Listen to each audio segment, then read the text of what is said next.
ஆயுத எழுத்து நிகழ்ச்சிக்கு உங்களை அன்போடு வரவேற்கின்றோம் நேயர்களே. நாளை நம்பிக்கை வாக்கெடுப்பு நடைபெற இருக்கிறது. அதுதான் இன்று நாடு முழுவதும், தமிழகம் முழுவதும் அனைவரும் பேசக்கூடிய விஷயமாக இருக்கிறது. நாளை நடைபெறக்கூடிய நம்பிக்கை வாக்கெடுப்பில் முன்னிலை பெறப்போவது யார்? திரு கே பழனிசாமி அவர்களுடைய அரசாங்கம் தொடரப்போகிறதா? அந்த இந்த அவையின் முழு நம்பிக்கையை பெறப்போகிறதா? அல்லது சரியான அந்த குறிப்பிட்ட எண்களை பெற முடியாமல் இந்த அரசாங்கம் தோல்வி அடைவதற்கான வாய்ப்பு இருக்கிறதா? இதுதான் அனைவரும் எழுப்பிக் கொண்டிருக்கக்கூடிய கேள்வி. திரு பழனிசாமி அவர்களுடைய தரப்பில் உறுதியாக 123 எம்எல்ஏக்கள் இதுவரை நாம் கணக்கிட்டு பார்க்கும்போது அவர்களிடம் இருப்பதாக அவர்கள் உறுதியாக நம்புகிறார்கள். நாளை நம்பிக்கை வாக்கெடுப்பில் நாங்கள் நிச்சயம் வெற்றி பெறுவோம் என்பது அவர்களுடைய கூற்றாக இருக்கிறது. மறுபுறம் பார்த்தால் மற்றொரு புறம் தொடர்ந்து நான் என்னுடைய ஒரு பலத்தை நான் அவையில் நிரூபிப்பேன், சட்டமன்றத்தில் நிரூபிப்பேன் என்று மீண்டும் மீண்டும் முதலமைச்சராக இருந்த திரு பன்னீர்செல்வம் அவர்கள் தொடர்ந்து சொல்லி வந்தார். நாளை அவையில் அவருடைய பலத்தை அவர் எப்படி நிரூபிக்க போகிறார், எத்தனை எண்ணிக்கைகளை காட்டப் போகிறார் என்பது கேள்வியாக இருக்கிறது. இப்படி விஷயங்கள் நடந்து கொண்டிருக்க இன்றும் கூட கடைசி நிமிடத்தில் ஒரு சட்டமன்ற உறுப்பினர் திரு பன்னீர்செல்வம் அவர்களுக்கு தன்னுடைய ஆதரவை தெரிவித்து மயிலாப்பூருடைய சட்டமன்ற உறுப்பினர் திரு நடராஜ் அவர்கள் நான் எடப்பாடி பழனிசாமி அவர்களை ஆதரிக்க மாட்டேன் என்று தெரிவித்திருக்கிறார். இது ஒரு கடைசி நிமிட திருப்பமாக பார்க்கப்படுகிறது. இதையெல்லாம் தாண்டி ஒருபுறம் அதிமுக என்ற கட்சியில் இருந்து திரு பன்னீர்செல்வம் அவர்கள், திரு மதுசூதன் அவர்கள் போன்றவர்களை அதிமுக பொதுச் செயலாளர் சசிகலா அவர்கள் வெளியேற்ற இன்று ஒரு அதிரடி திருப்பமாக, யாரும் எதிர்பாராத விஷயமாக அதிமுகவுடைய அவைத்தலைவராக இருக்கக்கூடிய தற்போது தான் தொடர்கிறேன் என்று சொல்லக்கூடிய திரு மதுசூதனன் அவர்கள் சசிகலா அவர்களையும் அதே போல துணை பொதுச் செயலாளராக நியமிக்கப்பட்டிருக்கக்கூடிய தினகரன் அவர்களையும் பலரையும் அவர் கட்சியிலிருந்து வெளியேற்றக்கூடியதை பார்க்கிறோம். இதுல எந்த வெளியேற்றம் செல்லும், எந்த நியமனம் செல்லும் என்பது ஒரு மிகப்பெரிய குழப்பத்தை ஏற்படுத்தி இருக்கிறது. இப்படி பல்வேறு விஷயங்களை நாம் பேச இருக்கிறது. இந்த வெளியேற்றங்கள், மாற்றங்கள் எல்லாம் நாளை நம்பிக்கை வாக்கெடுப்பில் எப்படி எதிரொலிக்க போகிறது? இப்படி பல கேள்விகள் எழுந்திருக்கிறது நேயர்களே. நாளை நம்பிக்கை வாக்கெடுப்பை மையப்படுத்தி தான் இன்றைய ஆயுத எழுத்து நிகழ்ச்சி அமையவிருக்கிறது. நம்பிக்கை வாக்கெடுப்பில் யாருக்கு வாய்ப்பு என்ற தலைப்பில் இந்த நிகழ்ச்சியில் நம்மிடையே இணையக்கூடியவர்கள் திரு கே சி பழனிசாமி அவர்கள் இணைகிறார். முன்னாள் சட்டமன்ற உறுப்பினர், முன்னாள் பாராளுமன்ற உறுப்பினர். இந்த ஒரு விவகாரத்தில் திரு பன்னீர்செல்வம் அவர்களுக்கு ஆதரவான நிலைப்பாடு எடுத்திருக்கக்கூடியவர். அதே போல திரு கோவி செழியன் அவர்கள் இணைகிறார். திருவிடைமருதூருடைய சட்டமன்ற உறுப்பினர், திமுகவுடைய செய்தி தொடர்பாளராகவும் இருக்கிறார். உங்களையும் இந்த நிகழ்ச்சிக்கு வரவேற்கின்றேன். அதே போல திரு மருது அழகுராஜ் அவர்கள் இணைகிறார். நமது எம்ஜிஆர் பத்திரிகையுடைய ஆசிரியர், தற்போது திரு எடப்பாடி பழனிசாமி அவர்களுக்கு ஆதரவான நிலைப்பாட்டுடன் இணைகிறார்.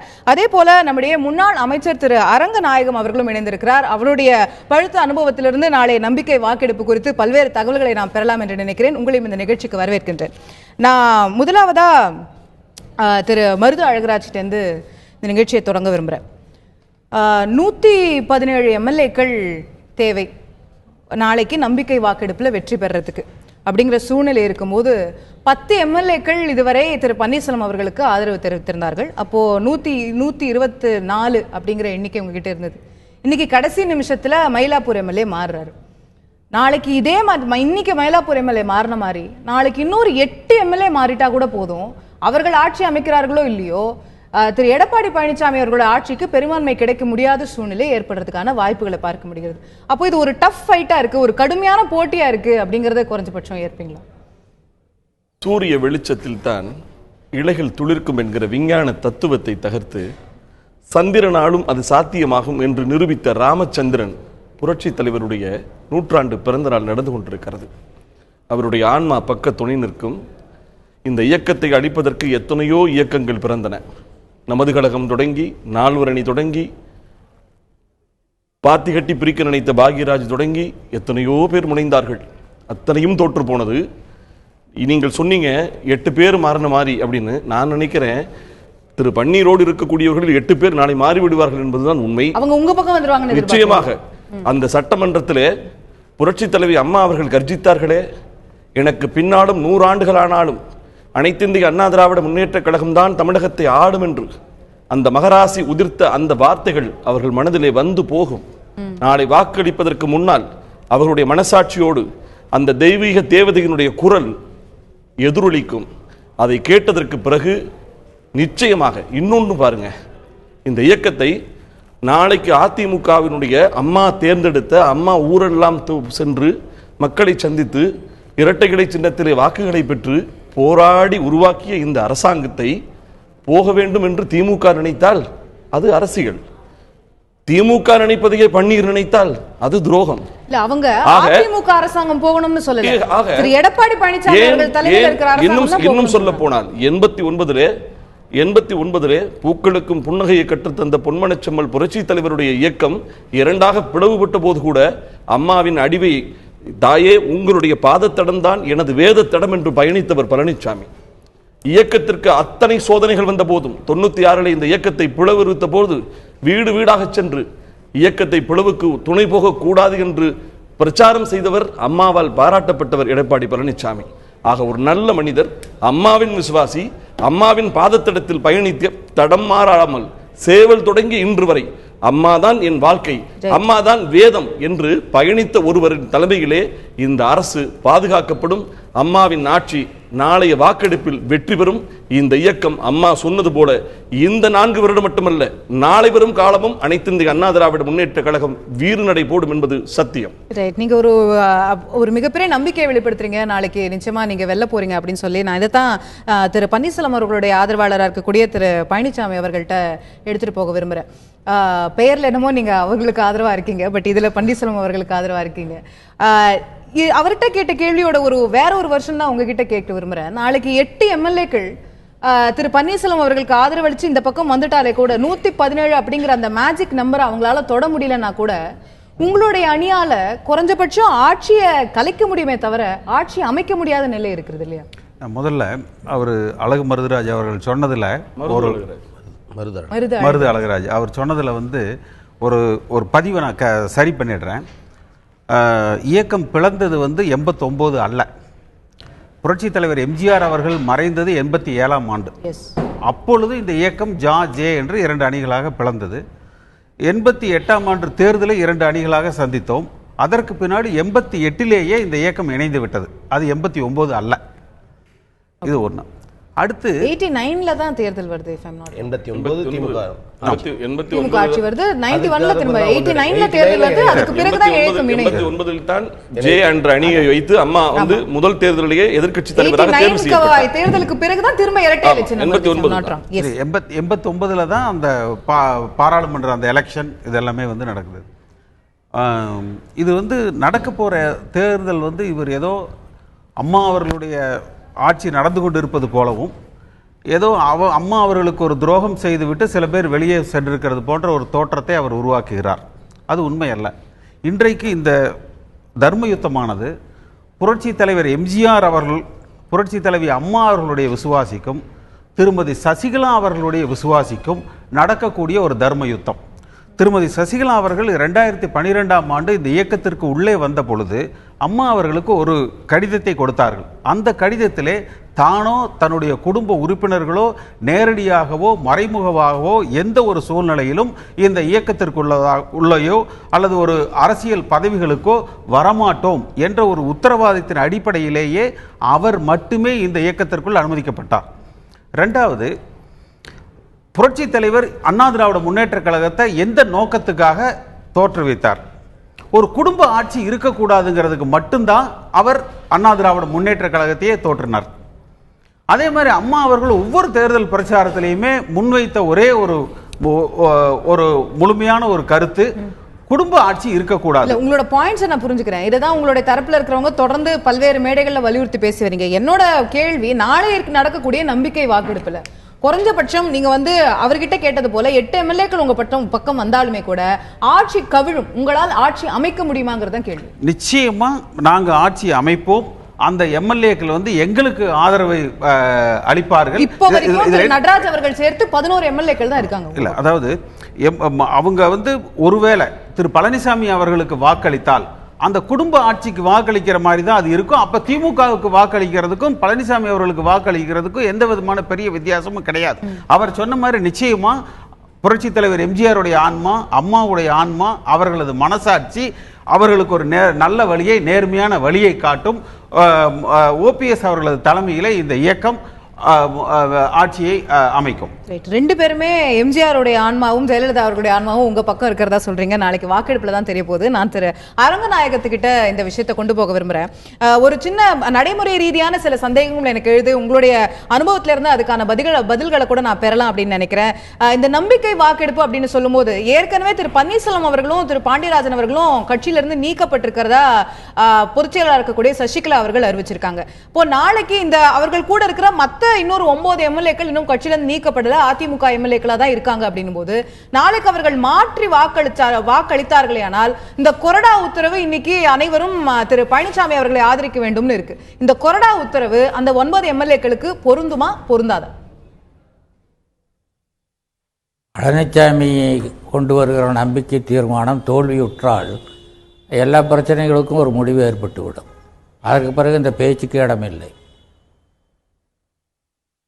புரியல, நான் திரும்ப உங்களோட பதிலை பெற விரும்புறேன். அந்த கொறடா உத்தரவு பொருந்துமா அப்படிங்கிறது குறித்து என்னுடைய கேள்வி இருந்தது. நம்பிக்கை தீர்மானம் தோற்றுவிட்டால் கொறடா உத்தரவு எல்லாமே வீணா போயிடும்.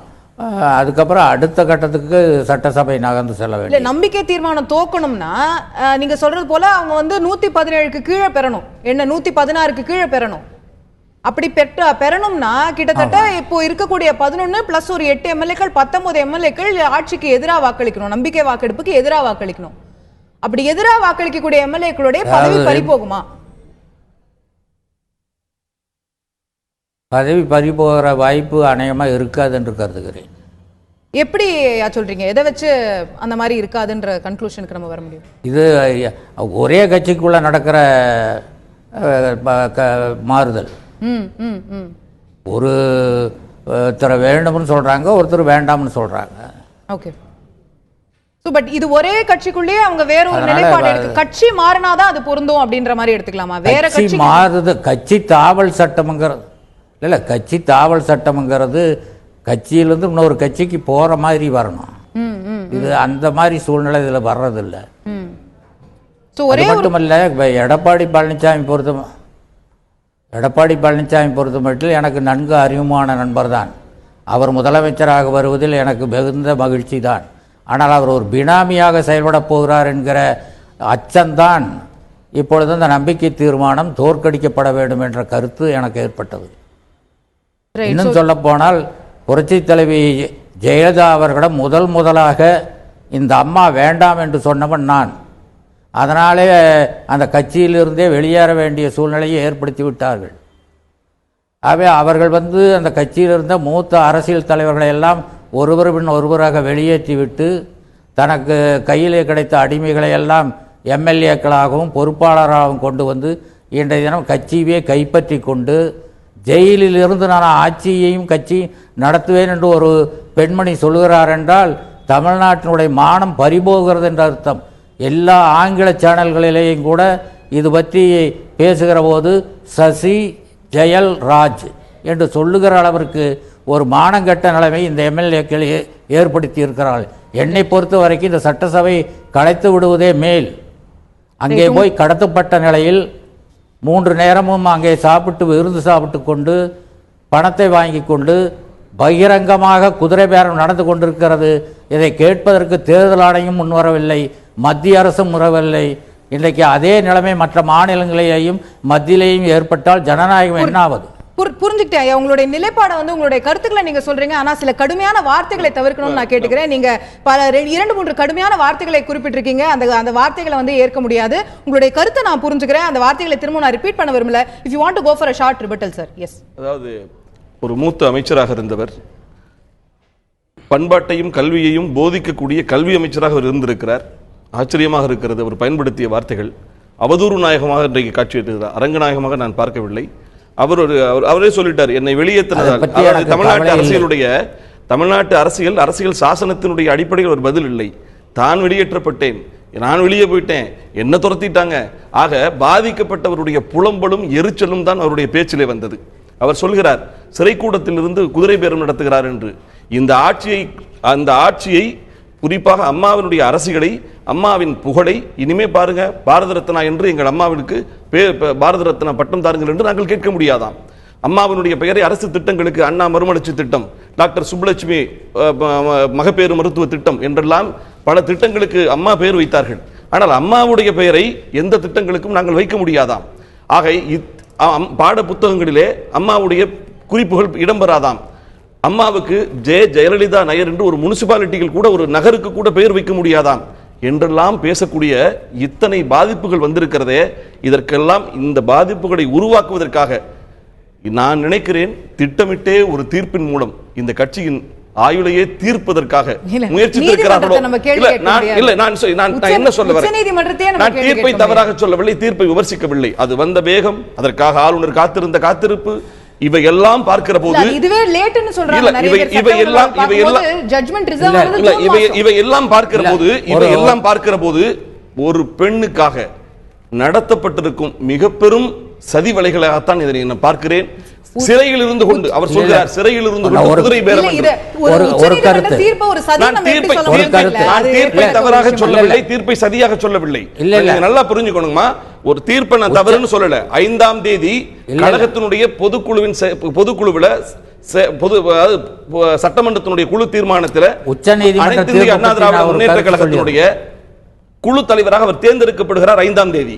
6ஆம் தேதியே உச்சநீதிமன்றத்தில் ஒரு மனு போடப்படுகிறது, தீர்ப்பு எப்ப தருவீங்கன்னு. உடனே இதற்கு முன்பு உச்சநீதிமன்றம் சொன்னது 4 வாரம் என்று. ஆனால் பல 40 வாரங்களாகி விட்டது, தீர்ப்பு வரல. இப்ப கேட்ட உடனே 4 வாரத்தில் 1 வாரத்தில் தீர்ப்பு என்று உத்தரவாதம் தரப்படுகிறது. சரியாக 1 வாரத்தில் தீர்ப்பு வருகிறது. தீர்ப்பு வருவதற்கு முன்பே பழைய பாஜகவினர் எல்லாம் நல்லா புரிஞ்சுக்கணும், பழைய பாஜகவினர் மைத்ரேயன் தொடங்கி மாஃபா வரை பழைய பாஜகவினர் எல்லாம் சரியாக அணிமாறிக்கொண்டு யார் முன்முடிந்தாரோ, நீங்க நல்லா புரிஞ்சுக்கணும், அம்மா ராணுவ கட்டுப்பாடோடு கட்சியை மட்டுமல்ல இந்த ஆட்சியையும் வழிநடத்தும் வல்லமை உங்களுக்கு தான் உண்டு என்று சின்னம்மாவிடம் எல்லோரும் கைவிடித்து கேட்டார்கள். ஆனால் கால்விடித்து கேட்டவர் பன்னீர்செல்வம்.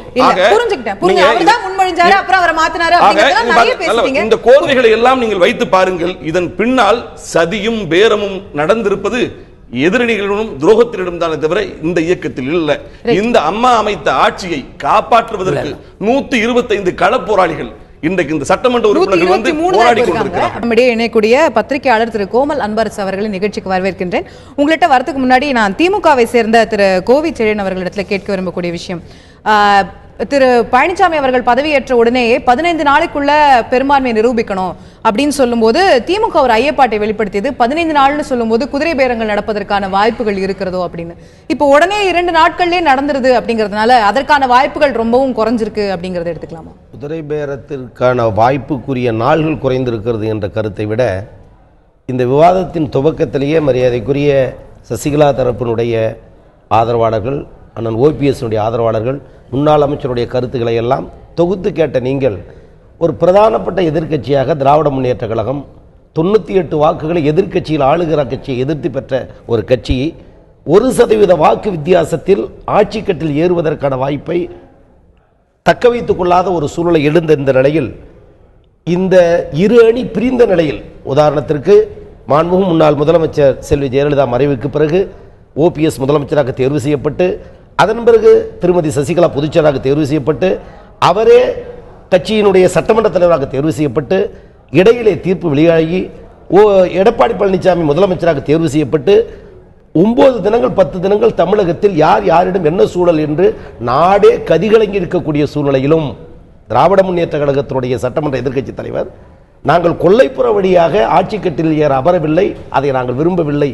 இந்த ஜனநாயகத்தில் 98 இடங்கள் திமுக அணியில் இருந்தும் ஜனநாயகத்தின் மாண்பை காத்த இயக்கம் திராவிட முன்னேற்ற கழகம், காத்த தலைவர் சட்டமன்ற எதிர்க்கட்சி தலைவர் தளபதி அவர்கள். மற்றொன்று, இந்த தீர்ப்பு கூட மரியாதைக்குரிய அண்ணன் சொன்னார், எப்பொழுது வழங்கப்பட வேண்டிய தீர்ப்பு காலதாமதம் என்று நீங்கள் குறிப்பிட்டும் கூட இப்பொழுது வழங்குவதற்கு ஏன் அவசரம்? அவரை சட்டமன்ற கட்சி தலைவராக தேர்வு செய்தீர்கள், ஆட்சி கட்டில் ஏற வாய்ப்பு கேட்கிறீர்கள், அதனால் நீதிமன்றம் தலையிட்டு தீர்ப்பு வருவரை காத்திருங்கள். அதைதான் கவர்னர் மேதகு கவர்னர் எடுத்த முடிவாக இருக்கும் என்று எல்லோரும் பேசுகிறார்கள். அந்த விவாதத்துக்குள்ளே சென்று அந்த தீர்ப்பையோ அதையோ கொச்சைப்படுத்த விரும்பவில்லை. காரணம், அவர்களை பற்றிய கருத்துக்களை இவர்கள் பேசுவார்கள், இவர்கள் பற்றிய கருத்துக்களை மாண்புமிகு முன்னாள் அமைச்சர் பேச காத்திருக்கிறார். ஒரு வகையில் இந்த 3 பேர் பேச்சையும் உங்களை போல் வேடிக்கை பார்க்கிற நிலையில் தான் நான் இருக்கிறேன். சொல்ல வருகிற செய்தி, அப்படி தீர்ப்பு வழங்கப்பட்ட போது கூட சட்டமன்ற கட்சி தலைவர் தளபதி என்ன சொல்லியிருக்கார் என்றால், இந்த தீர்ப்பு கொண்டாடப்படுவதற்காக அல்ல. யார் கொண்டாட வேண்டும்? பார்த்தீர்களா அந்த கட்சியின் தலைவர் என்று சொல்லியிருக்க வேண்டும். ஆனால் இந்திய திருநாட்டில் இப்பேற்பட்ட ஒரு ஜனநாயக சக்தி படைத்த தலைவராக இருக்கிற காரணத்தால் இது கொண்டாடப்படுவதற்காக அல்ல, பொது வாழ்க்கையில் இருப்பவர்கள் நெறிமுறைகளை கடைபிடிப்பதற்காக என்ற ஒரு ஜனநாயக வார்த்தை சொல்லி இருப்பது நீதிமன்ற தீர்ப்பை வணங்குகிறோம் என்று அர்த்தம். ஆனால் மரியாதைக்குரிய நம்ம நமது ஆசிரியர் அண்ணன் சொல்லுவதை போல இதை ஏன் இப்பொழுது வழங்கினார்கள்? நீதிமன்ற தீர்ப்பை கொச்சைப்படுத்த முடியுமா? மற்றொன்றையும் இந்த நேரத்தில் கேட்கிறேன். மாண்புமிகு முதலமைச்சராக தேர்வு செய்யப்பட்டிருக்கிற எடப்பாடி பழனிசாமி, அம்மாவின் வழியில் நாங்கள் ஆட்சி செலுத்துகிறோம் என்று பெரியம்மாவையும் சின்னம்மாவையும் இணைத்து சொல்லுகிறீர்களே, சட்டப்படி தண்டிக்கப்பட்ட இன்றைக்கு சட்டப்படி குற்றவாளி, அந்த வார்த்தை வேண்டுமானால் எனக்கு கடுமையாக இருக்கலாம், உண்மையான வாசகம் நீதிமன்ற தீர்ப்பு, குற்றவாளி என்று அறிவிக்கப்பட்ட பிறகும் நான் அரசியல் சாசனப்பட்டபடி முதலமைச்சராக பொறுப்பேற்றிருக்கிற எடப்பாடி பழனிசாமி அவர்கள் அந்த வழியில் தான் இந்த ஆட்சியை தொடருவேன் என்று சொன்னார். அது ஜனநாயகத்தை கேள்வி கூத்தல்லவா? அந்த வார்த்தையை சொல்லிவிட்டு அந்த ஆட்சி கட்டிலில் அமரலாமா?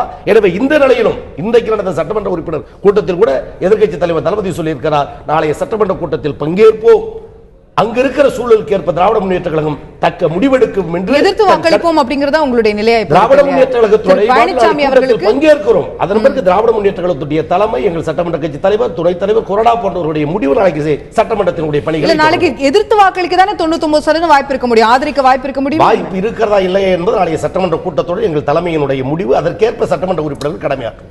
உங்களோட ஆம்பிகஸான பதிலே இன்னுமே கூட கேள்விகள் பதில் என்பது நாளை எதிர பங்கேற்கிறோம் என்பது தெளிவான முடிவு. சோ இந்த ஆட்சியை எதிர்த்துதான் உங்களுடைய வாக்கு இருக்கும்னு சொல்லிட முடியாது என்பதை எங்கள் கழகத்தினுடைய பொருளாளர் சட்டமன்ற பொதுச் செயலாளரே சொல்லியிருந்தார், கழகத்தின் பொதுச்சாளர் சொல்லியிருக்கிறார். ஆனால் நீங்கள் எதிர்பார்ப்பதை போல நீங்கள் நோண்டி கேட்டு திராவிட முன்னேற்ற கழகத்தை பெற இல்ல, அது ரொம்ப ஆப்வியஸா இருக்கும்னு நான் நினைச்சேன். நிச்சயமாக பங்கேற்போம் என்பதுதான் இன்றைக்கு இருக்கிற நிலைமை. உள்ளே சென்றதற்கு பிறகு திராவிட முன்னேற்றத்தினுடைய தலைமைக்கு ஏற்ப சட்டமன்ற உறுப்பினர்கள் கட்டுப்படுவார்கள். ரைட். சோ இதுல ஒரு விஷயத்தை பார்க்க முடியுது, உங்களுடைய நீங்க சொன்ன விஷயங்கள்ல இருந்தும் சரி, என்னுடைய கேள்வியாகவும் அது இருந்தது. அதிமுகவில் ஏற்பட்டிருக்கக்கூடிய இந்த குழப்பம் திமுகவுக்கு சாதகமான ஒரு நிலையை ஏற்படுத்தி இருக்கிறது அப்படின்னு நினைக்கிறேன். சாதகமான சூழலை ஏற்படுத்த வேண்டும் இன்றைக்கு நாங்கள் விரும்பியதில்லை. ஆனால் ஜனநாயகத்தில் நல்லது நடக்க வேண்டும். நாங்கள் கவர்னரை சந்தித்த போது கூட ஆட்சியை அமைக்க எங்களுக்கு வாய்ப்பு தாருங்கள், அல்லது ஓபிஎஸ் ஆதரிக்கிறோம், எடப்பாடியை கவிழ்த்து விடுங்கள் என்ற வாசகம் எதையும் பயன்படுத்தாமல் நீதியை நிலைநாட்டுங்கள், சட்டமன்ற மாண்பை பாதுகாத்து தாருங்கள் என்ற கோரிக்கை வைக்க தான் நாங்கள் சென்றோம். எனவே அவருடைய பிரிவால் திமுகவுக்கு லாபம் என்று கணக்கு போட்டு பார்க்கிற குறுக்கு புத்தி திமுகவில் இல்லை. Right, okay. நான் அதுதான் உங்களுடைய முதற்கட்ட கருத்தா நான் எடுத்துக்க விரும்புறேன். நான் திரு கோமல் அன்பரசு அவர்களுடைய முதற்கட்ட கருத்தையும் கேட்க விரும்புறேன். இடைவெளிக்கு முன்பு ஒரு சந்தேகம் எழுந்திருந்தது. இன்னைக்கு எலெக்ஷன் கமிஷன்ல திரு மதுசூதனன் அவர்கள், திரு மைத்ரேயன் அவர்கள் போன்றவர்கள்லாம் திரு பன்னீர்செல்வமை ஆதரிக்கக்கூடியவர்கள் ஒரு கம்ப்ளைண்ட்டை கொடுக்குறாங்க. அதுல அதிமுக பொதுச் செயலாளரா சசிகலா அவர்கள் தேர்வானதே செல்லாது, restore status Guo before December 29th, அதற்கு முன்னாடி என்ன நிலை இருந்ததோ அந்த நிலைக்கு திரும்ப போக வேண்டும் அப்படிங்கறது அவங்களோட பிரேயரா இருக்கு. இவங்க பொதுச் செயலாளரா இருக்க முடியாது, பன்னீர்செல்வம் பொருளாளரா இருப்பாரு, மதுசூதனன் அவர்கள் அவைத்தலைவரா இருப்பாரு, இப்படிப்பட்ட விஷயங்களை அவங்க அதுல கேட்கறாங்க. அப்போ கட்சியுடைய தலைமை பொறுப்பிலே யார் இருப்பாங்க அப்படிங்கிற சந்தேகம் இப்ப இருக்கும்போது, நாளை நம்பிக்கை வாக்கெடுப்பு இந்த சந்தேகத்துடனே நடப்பது எப்படி நம்ம பாக்குறது? அந்த உங்ககிட்ட கிளாரிஃபை. இரு பிரிவினர் பிரிந்து அவங்க புகார் கொடுக்கறாங்க. தேர்தல் ஆணையத்திட்ட நடக்கிற விதிமுறைகள், அவங்களோட சட்ட பரிசீலனைகள் சொல்றது அது ஒரு நீண்ட காலம் எடுக்கக்கூடிய ஒரு விஷயம். அவங்க நோட்டீஸ் கொடுத்திருக்காங்க சசிகலா அவர்களுக்கு, பிப்ரவரி எண்டுக்குள்ள ரிப்ளை பண்ணுங்க. அது ஒரு நீண்ட காலம் எடுக்கக்கூடிய ஒரு விஷயம். இப்போ நாளைக்கு வாக்கெடுப்புங்கிறத பொறுத்த மட்டும் அது முழுக்க சபாநாயகர் என்ன அங்க அவர் என்ன முடிவு எடுக்கிறாரோ அதை பொறுத்து தான் இயங்குமே தவிர, இப்போ முதல்ல நீங்க இருக்கிறது கட்சி பிரிஞ்சு வந்தோம், இது அந்த கதையெல்லாம் இப்ப நாளைக்கு பேசி நம்ம அதுல ஒன்றும் செய்ய முடியாது. இப்ப கொறடா உத்தரவு நம்ம எடுத்துக்கோம், கொறடா உத்தரவு கட்சியுடைய உத்தரவு எதுவோ அதுதான் கொறடா உத்தரவாக இருக்க முடியும். கட்சி யாருங்கிறதுல இப்ப டவுட் இருக்கு. அப்ப கொறடா கொடுத்த உத்தரவு சரியா யாருங்கிறதுல டவுட் இருக்கு. முடிவு எதுவும் இல்லையா? அந்த क्वेश्चन மார்க் இன்னும் இருக்கு இல்லையா? இல்ல, அதான் क्वेश्चन மார்க் இருக்குமா. ஆனா முடிவு எதுவும் வரல. as of now ஆளுங்கட்சியோட கொறடா யாரு ராஜேந்திரன்னா, திரு ராஜேந்திரன் என்ன உத்தரவு போறாரோ அந்த உத்தரவு தான் அங்க அவங்க உறுப்பினர்கள் எடுத்துக்கணும். அந்த உத்தரவை மீறுகிறவர்கள் அதிமுகவோட உறுப்பினர்களா, அவங்கள டிஸ்குவாலிஃபை பண்றதாங்கிறதெல்லாம் சபாநாயகர் முடிவுக்கு உட்பட்டது. நாளைக்கு சட்டப்பேரவை தலைவர் தான் அவர் எடுக்கிற முடிவு தான் இதா இருக்கு. அதுக்கப்புறம் அந்த முடிவின் மேல அது சரி தவறு, கட்சி யாருக்கிட்ட போகுதுங்கிறதெல்லாம் தேர்தல் ஆணையம் எடுக்கிற முடிவு. அதுக்கு இன்னும் நிறைய கால அவகாசம் எடுத்துப்பாங்க. தேர்தல் ஆணையம் உடனடியா முடிவு எடுக்கிற ஒரு அமைப்பு அல்ல. நாளைக்கே நம்ம அவசரம் நாளை நடக்கக்கூடிய வாக்கெடுப்பு இது போன்ற கேள்விகள் எந்த இதுலயும் வர்றதுக்கு வாய்ப்பு இல்லை. இது பாதிப்பை ஏற்படுத்தாது. சகோதரர் அவங்க சட்டப்பேரவை உறுப்பினர், திமுகவோட சட்டப்பேரவை உறுப்பினர் சொல்றது ஒரு ட்விஸ்ட் மாதிரி பாக்குறேன் இதுல. நான் அதை என்னன்னா, இப்ப அவங்க சட்டப்பேரவை எதிர்கட்சி தலைவர் எதிர்த்து வாக்களிப்போம் சொன்னதா தான் இது வரைக்கும் தகவல். நான் அந்த அரங்குக்குள்ள வர வரைக்கும் அது மாதிரி தான் தகவல். ஆனா நாங்க சூழலுக்கு போய் தகுந்த மாதிரி முடிவெடுக்க அந்த கருத்தை கூட நான் சொல்லுவது, ஆதரிக்கவில்லை என்ற தகவலை திராவிட முன்னேற்ற கழகம் தெளிவான நிலையில் இருக்கிறது. இல்ல அதுதான் நானும் திரும்ப திரும்ப கேட்டேன். அதைதான் நாங்களும் சொல்ல அதற்காக எதிர்க்கவில்லை என்ற ஒரு டிவிஷன் என்ற வார்த்தையும் கிடையாது. ஆதரிக்கவில்லை, அப்ஸ்டெயின் பண்ண வாய்ப்பு இருக்கு. வாய்ப்பு இரண்டு வாய்ப்பு. நீங்கள் எதிர்பார்ப்பதை போல எதிர்ப்பீர்களா நடுநிலையா என்பதை போலதான் திராவிட முன்னேற்றங்கள் தக்க முடிவு எடுக்கும். ரைட், அந்த முடிவு நாளை காலை வரும். தலைமையின் உத்தரவை மீறி கட்டுப்படும் இயக்கம் திமுக அல்ல, அவர்கள் முடிவு இறுதியான முடிவு. ரைட், நான் திரு மருத்துவர் அழகராஜ் இந்த விஷயத்தை கொண்டு போக விரும்புறேன். எலெக்ஷன் கமிஷன்ல பன்னீர்செல்வம் அவர்கள் தரப்புல கொடுத்திருக்கக்கூடிய புகார் தற்காலிக பொதுச் செயலாளர் அப்படின்ற ஒரு விஷயமே இந்த கட்சியில கிடையாது, அப்போ அது செல்லாதுங்கிறது அவங்களோட பாயிண்ட். பொதுச் செயலாளர் தேர்வு செல்லாது என்று சொல்பவர்கள் அப்புறம் எதுக்கு பொதுச் செயலாளர் இருந்து நீக்குறோம்னு ஒன்று சொல்றாங்க? அவருடைய கட்சியை விட்டு நீக்குறோம். பொதுச் செயலாளர் இன்னொன்னு பாருங்க, உறுப்பினர்ல இருந்து இது எப்படி இருக்குன்னா, கழகத்தினுடைய பொதுக்குழு கூடி கழகத்தினுடைய பொதுக்குழு உறுப்பினர்கள் எல்லாம் தேர்வு செய்த கழகத்தின் பொதுச் செயலாளரை கழகத்தின் பொதுச் செயலாளர் சின்னம்மா அவர்களால் நீக்கப்பட்டவர்கள் நீக்கிவிட்டோம் என்று சொல்வது இது ஒரு அபவாதம். உங்களுடைய தகவலுக்காக அவங்க என்ன அவங்களோட தரப்புல என்ன சொல்லிருக்காங்க அந்த கடிதத்துல அப்படிங்கறத சொல்றேன். அந்த பொதுக்குழுவே வந்து இஸ் டிஃபெக்டிவ் அப்படிங்கறாங்க. அந்த பொதுக்குழு ஏன் டிஃபெக்டிவ்னா, அதுல அந்த பொதுக்குழுவுக்கு அழைப்பு விடுத்த கடிதத்துல இன்விடேஷன்ல அவைத்தலைவர் மதுசூதனன் அவர்களுடைய கையெழுத்தே இல்ல, பல முக்கிய நிர்வாகிகளோட கையெழுத்து இல்ல. இது திரு மதுசூதனன் அவர்கள் புரட்சி தலைவி அம்மா அவர்களுடைய பிறந்த நாளுக்காக டாக்டர் நமதி எம்ஜிஆர் நாளிதழுக்கு அனுப்பி இருக்கக்கூடிய கட்டுரை அனுப்பியிருக்காரு. அவர் கையெழுத்து போட்டு சீல் போட்டு அனுப்பியிருக்காரு. அதுல அவர் சொல்றாரு கடைசியா நிறைய அனுப்பி இருந்தது என்னைக்கு? இது அனுப்பி ஒரு வாரமாச்சு. எங்களுடைய பிப்ரவரி 24 இங்கிருந்து போறதுக்கு முன்பு தோட்டத்திற்கு வந்து அம்மாவுடைய கையை பிடித்துக் கொண்டு, அம்மா நீங்க தாமா வந்து இந்த கட்சியை வழி நடத்தணும்னு கெஞ்சினாரு பாத்தீங்களா? கெஞ்சிட்டு அன்னைக்கு சாயந்தரம் அனுப்பின கடிதம் இது, இந்த கட்டுரை. அதுல அவர் சொல்கிறார், கழக காவல் தெய்வம் புரட்சி தலைவி அம்மா அவர்களின் லட்சியங்களை, எண்ணங்களை, ஆசைகளை, கழகத்தின் வளர்ச்சியை, கழக ஆட்சியை தொடர புரட்சி தலைவி அம்மா அவர்களின் நிழலாய் அவர் வழி நடந்து எங்களுக்கு வழிகாட்டும் கழக பொதுச் செயலாளர் சின்னம்மா அவர்களின் தலைமையில் காப்போம் காப்போம் இந்த இயக்கத்தை என புரட்சி தலைவி அம்மா அவர்களின் திரு மதுசூதனன் அவர்களே கூட அவர்களைத்தான் நான் பொதுச் செயலாளர் ஆகணும்னு கேட்டேங்கிறதையோ அந்த விஷயத்தையோ அவர் வந்து அப்போது வரைக்கும் மறுக்கல. ஆனா அவர் அதுக்கப்புறம் கொடுத்த திரு பன்னீர்செல்வம் அவர்களுக்கு ஆதரவு அளித்ததுக்கு அப்புறம் அவர் கொடுத்த பேட்டியில் என்னவா இருந்ததுன்னா, நான் அவர்களைத்தான் ஏற்றுக்கொள்கிறேன் என்று சொன்னேன், அந்த குடும்பத்தை ஏற்றுக்கொள்கிறேன் என்று சொல்லவில்லை, அவர்கள் ஆதிக்கம் செலுத்துகிறார்கள் தான் அவர் வைக்கக்கூடிய குற்றச்சாட்டு. ஒண்ணு இல்லைங்க, அதாவது இன்றைக்கு திரு ஓபிஎஸ் அணியினுடைய சார்ந்திருக்கக்கூடிய திரு மதுசூதன் இருக்காரு, அவருக்கு தெரியாத வரலாறு. இந்த பன்னீர்செல்வம் பணிவான மனிதர், துரோகம் இழைக்காத ஒரு நாணயஸ்தர், இவர் நல்லவர் வல்லவர் என்று அழைத்து வந்து அம்மாவிடம் அறிமுகம் செய்தது டிடிவி தினகரன். இவருக்காக இந்த 3 முறை இவரை நீங்க சொல்றாங்கல்ல, அம்மாவிடம் இருந்து கொண்டு அம்மாவை இயக்கினார், அம்மாவினுடைய நிழலாக இருந்து கொண்டு அம்மாவை ஆட்டுவித்தார் என்றெல்லாம் இன்றைக்கு அமைச்சர் அரங்கநாயகம் கூட சொன்னாரே, அப்படிப்பட்டவர் நினைத்திருந்தால் பன்னீர்செல்வம் 3 முறை வராம தடுத்திருக்க முடியும் அல்லவா? ஆக இவர்களை பொறுத்தவரை இன்றைக்கு வெளியேறிவிட்டார்கள். விமர்சிப்பதற்கு எது காரணம் என்று சொன்னால் குடும்பம் என்கிறார்கள். நான் கேட்கிறேன், ஓபிஎஸ் விட குடும்ப அரசியல் செய்வதற்கு இந்த உலகத்தில் ஒருவர் கிடையாது. அவர் தம்பியிலிருந்து, அவர் பிள்ளைகளிலிருந்து, அவருடைய மைத்தினர் சம்பந்தியிலிருந்து 1000 கதைகள் இருக்கிறது. நான் என்ன சொல்ல, ஒன்று மட்டும் நீங்க நல்லா புரிஞ்சுங்க. இந்த ஆட்சி அம்மா அமைத்த அரசு, அம்மா நிர்வாகம் நியமித்த அமைச்சர்கள், அவர்கள் நியமித்த முதலமைச்சர் யார்? அவர்கள் நியமித்த, இப்ப நான் கேட்கிறேன், அவர் நியமித்ததுல புரட்சி தலைவர். நீங்க நல்ல கேள்வி கேட்டீங்க, அருமையான கேள்வி. இந்த கேள்விக்கு நான் பதில் சொல்றேன். கொஞ்சம்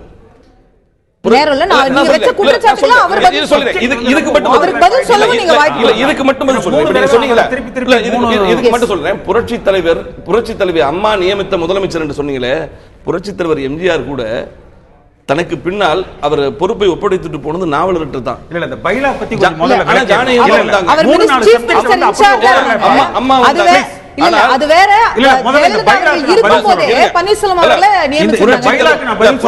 புரட்சி தலைவி அம்மா அவர்களுடைய வழியிலிருந்து இவர் மாறிய காரணத்தால் தான் இவர் வெளியேற்றப்பட வேண்டிய. நீங்க பதிவு பண்ணிட்டீங்க, அவருக்கு பதில் சொல்ல வாய்ப்பு கொடுக்கணும். எனக்கு அவர் வந்து ஒரு பதில் சொல்லணும். இப்ப அதாவது அண்ணா திராவிட முன்னேற்ற கழகத்தினுடைய சோல் அத்தாரிட்டி மதுசூதனனோ ஓபிஎஸ்ஓ அல்ல.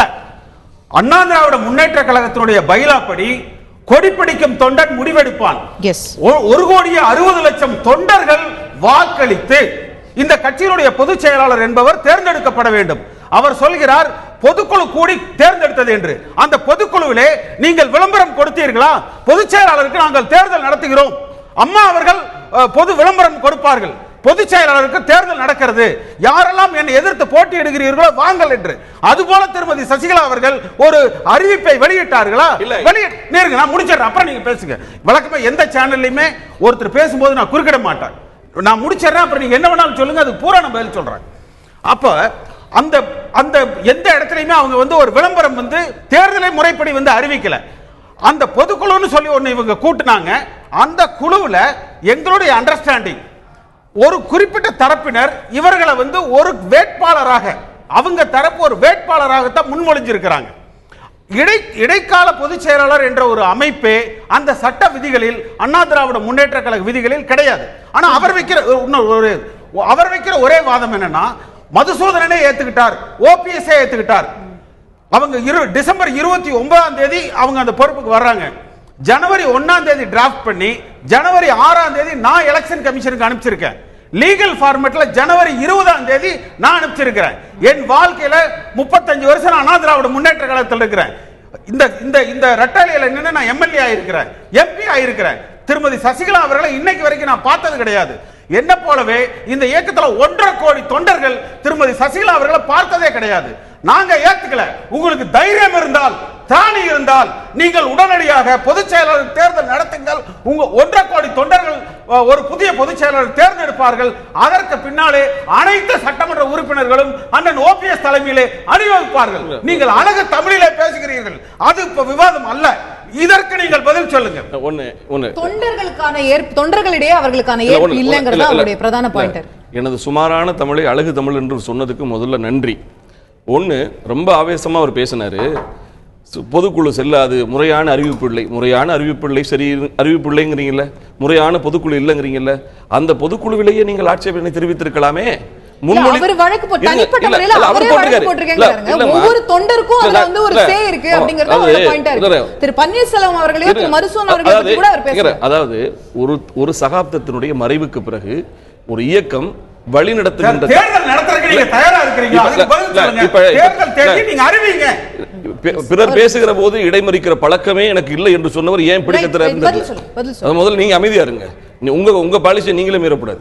நான் என்ன சொல்ல வரேன்னா, அதாவது ஒரு சகாப்தத்தினுடைய ஒரு தலைமையினுடைய திடீர் மரணத்திற்கு பிறகு, மறைவுக்கு பிறகு இயக்கத்தை வழிநடத்துவதற்கு தலைமை இல்லாத நிலையில் தவித்துக் கொண்டிருந்த இயக்கத்தை நீங்கள் வழிநடத்தணும் சொல்லி மாவட்ட வாரியாக தீர்மானங்கள் இயற்றி பல நாட்கள் வந்து அம்மாவிடம் அனைவரும் கரம் பிடித்து கேட்டு நீங்க சின்னமா நீங்க வரணும்னு சொன்னதுக்கு பிறகு அவர் பலமுறை யோசித்து இது சரியா வருமா என்றெல்லாம் பலமுறை கேட்டு நீங்கள் வந்தாதான் இந்த ராணுவ கட்டுப்பாட்டோடு இந்த இயக்கத்தை வழிநடத்த முடியும், எந்த குழப்பமும் இல்லை, எந்த போட்டியும் இல்லை என்று சொல்லி இவர்களெல்லாம் கொடுத்த உத்தரவாதத்தின் அடிப்படையில் தான் பொதுக்குழு கூடியது. தீர்மானத்தை எடுத்துக்கொண்டு திரு ஓ பன்னீர்செல்வம் அவர்கள் இருங்க, நான் என்ன பேச விடுங்க, நீங்க எல்லாத்தையும் பேச விடுங்க. அவர் சொன்னதுக்கு நான் பதில் சொல்லணுமா இல்லையா? தீர்மானம் எடுத்துக்கொண்டு தோட்டத்திற்கு கழக அவைத்தலைவர், கழகத்தினுடைய பொருளாளர், அப்பொழுது பொருளாளர் திரு ஓபிஎஸ் எல்லாரும் வந்து தீர்மானத்தை கொடுத்து நீங்க வரணும்னு சொன்னாங்க. அது மட்டுமல்ல, அடுத்த நாள் தேர்வு செய்ததற்கு பிறகு எங்கள் பத்திரிகையிலிருந்து பல பத்திரிகைகளையும் வாழ்த்து தெரிவித்து விளம்பரம் எல்லாம் கொடுத்தாங்க. எல்லாம் கொடுத்து விட்டு இன்றைக்கு எதுவும் செல்லாது என்று சொல்கிறார்கள். நான் என்ன கேட்கிறேன், அது செல்லுமா செல்லாதா என்பது தேர்தல் ஆணையத்தில் முடிவு செஞ்சுக்கட்டும். ஆனால் அந்த முடிவு வருகின்ற வரை கொறடா உத்தரவுக்கு இவர்கள் பணிய வேண்டும். நாளைக்கு கொறடா இரட்டை இலை சின்னத்தால் வெற்றி பெற்ற சட்டமன்ற உறுப்பினர்களின் இந்த ஆட்சி நீடிக்க வேண்டும் என்று உத்தரவிட்டிருக்கிறார். நாளைக்கு அடிபணி ரொம்ப நேரம் ஆயிடுச்சு. ஒரே வரி, அதாவது கையை பிடிச்சு வந்து கேட்டா பொதுச் செயலாளர் தேர்ந்தெடுக்கணுங்கிறது பைலா அல்ல, தேர்தல் நடத்தி தேர்ந்தெடுக்கணுங்கிறது பைலா. நீங்க அதை செய்யுங்க. இருமா, நான் சொல்றேன். இடைக்கால பொதுச் செயலாளராக தேர்வு செய்யப்பட்டவர் அடுத்த நிலை நிரந்தர பொதுச் செயலாளராக தொண்டர்களால் தேர்வு செய்யப்படக்கூடிய நிலைக்கு போவார். அதற்கு முன்பு நீங்கள் அதுக்கான தேர்தல் தேதி தான் அவங்களும் கேக்குறாங்க. கோமல் அன்பரசு அவர்கள்ட்ட நிச்சயமா அவருடைய ஸ்பீச் குறித்து நம்ம போவோம். பட் அடிப்படையா சில விஷயங்களை புரிஞ்சுக்கணும்னு நினைக்கிறேன். 117 அப்படிங்கிறது மேஜிக் நம்பரா இன்னைக்கு பார்க்கப்படுது. 117 எம்எல்ஏக்களுடைய ஆதரவு பெற்றால் இந்த நம்பிக்கை வாக்கெடுப்பு வெற்றி அப்படின்னு. இந்த 117ங்கிறது தான் கரெக்டான நம்பரா இருக்குமா, அல்லது அவையில எத்தனை பேர் வாக்களிக்கிறாங்களோ அதுல பாதிக்கு மேல அப்படிங்கிறது கணக்கா? இல்லை, அப்படி இருக்கிறதுக்கான வாய்ப்பு இல்லை. நீங்கள் இந்த எதிர்கட்சிகள் முக்கியமாக திமுக காங்கிரஸ் வந்து நடுநிலைமை வைக்கிறோம், புறக்கணிக்கிறோம், இல்லை வெளிநடப்பு அது மாதிரி ஏதாவது ஒரு சூழல் வர்றப்ப அப்போ வேணா சபாநாயகர் அது மாதிரியான ஒரு முடிவு எடுக்கலாமே தவிர இல்ல அதான் அப்படிதான் அவையுடைய ப்ரொசீஜர் என்ன அப்படிங்கிறது தான் என்னுடைய கேள்வியா இல்ல, இருக்கு. அது முழுக்க முழுக்க எத்தனை பேர் இருந்தாலும் இப்போ 234 பேர்ல 100 பேர் அவையில இல்ல அப்படின்னு கொண்டா 134ல 50% அப்படிங்கிறது தான் கணக்கா இல்ல 134லயும் 117 எடுக்கணுமா? இல்ல இல்ல இல்ல இல்ல இல்ல அறுதி பெரும்பான்மை என்பது அவசியம். நீங்க 117 117ங்கிறது முக்கியங்க.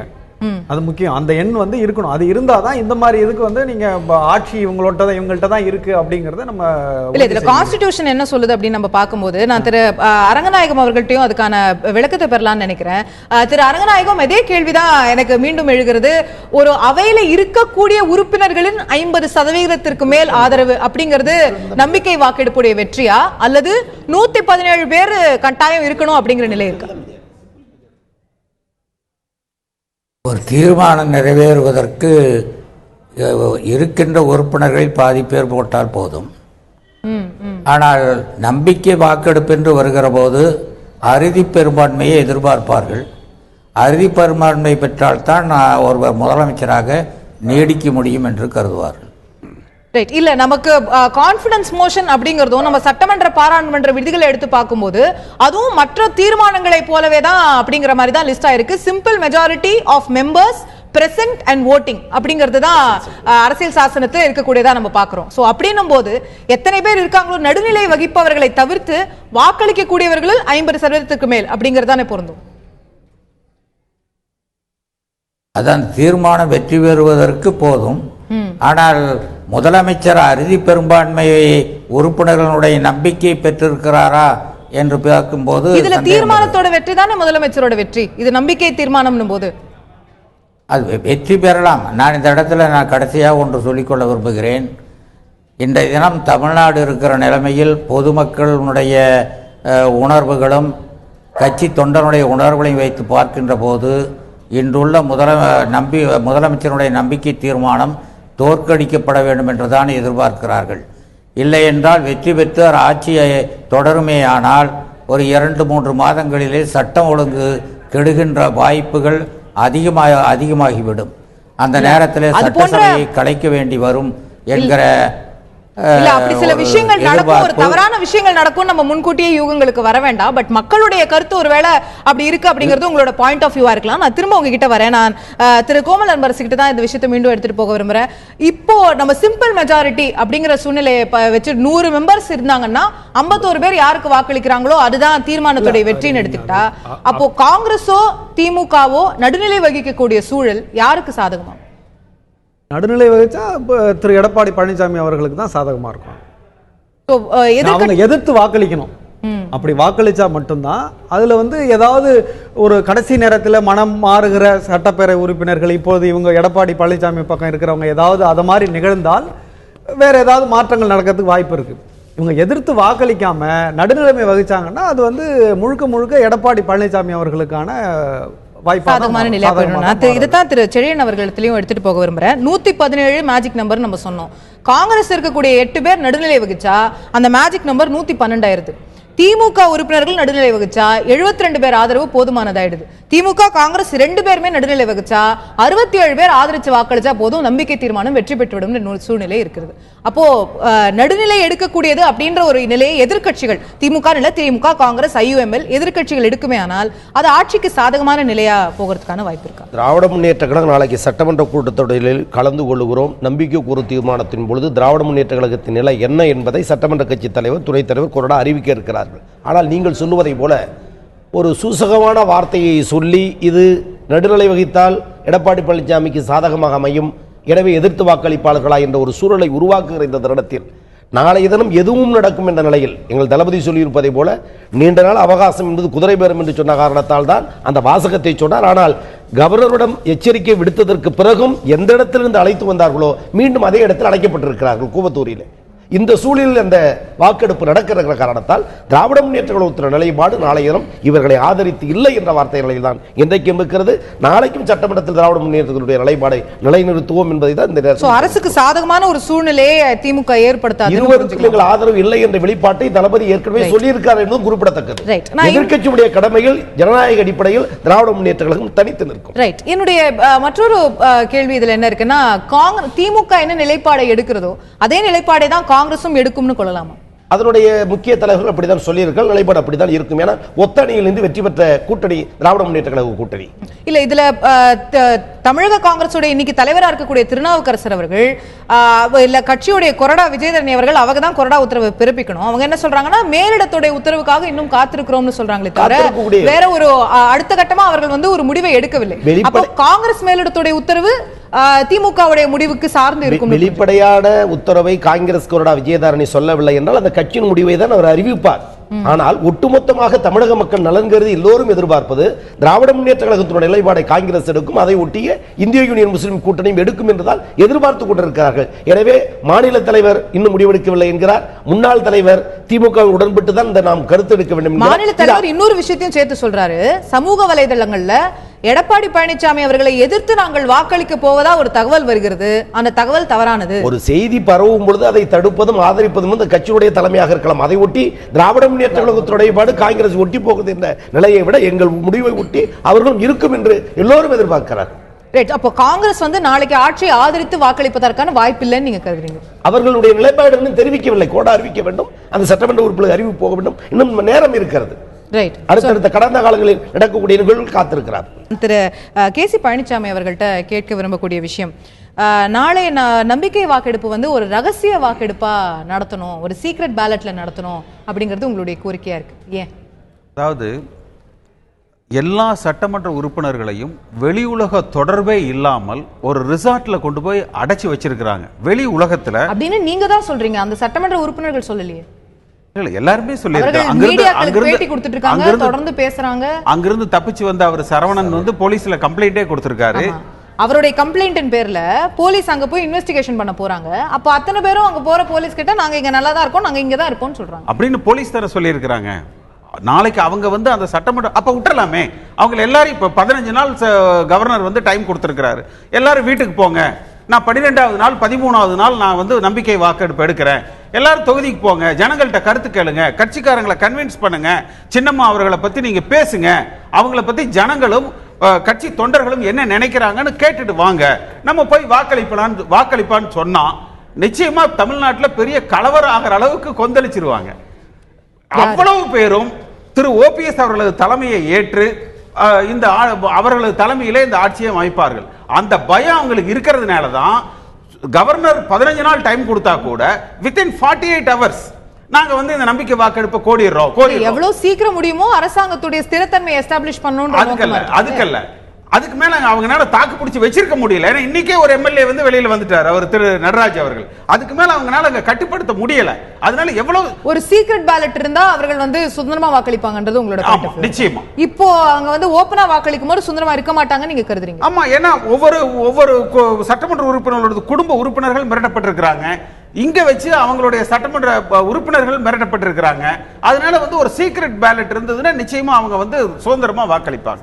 திரு மருது அதுல இன்னொரு விஷயம், நண்பர் பேசும்பொழுது சொன்னாரு, சுப்ரீம் கோர்ட்டோட ஜட்ஜ்மெண்ட் கூட உடனே போய் வாங்கிட்டு வந்துட்டாங்க அப்படின்னு சொல்லிட்டு. ஒரு சுப்ரீம் கோர்ட்டோட நீதிபதியவே இந்த மாதிரி ஒரு களங்கம் கற்பிக்கக்கூடிய வகையில அவர் நீதிமன்றத்தை சொல்லல அப்படின்னு அதாவது இட்ஸ் a contempt. அதாவது அவங்க எப்படி உடனே இவங்க சசிகலா அவர்கள் பொதுச் செயலாளராக தேர்ந்தெடுக்கப்படுகிற நேரத்தில் உடனே தீர்ப்பை கொடுத்து விட்டார்கள்.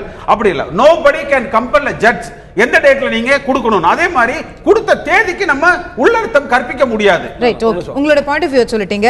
ஒரு சீக்ரெட் பேலட், ஒரு ரகசிய வாக்கெடுப்பு ஏன் கூடாது?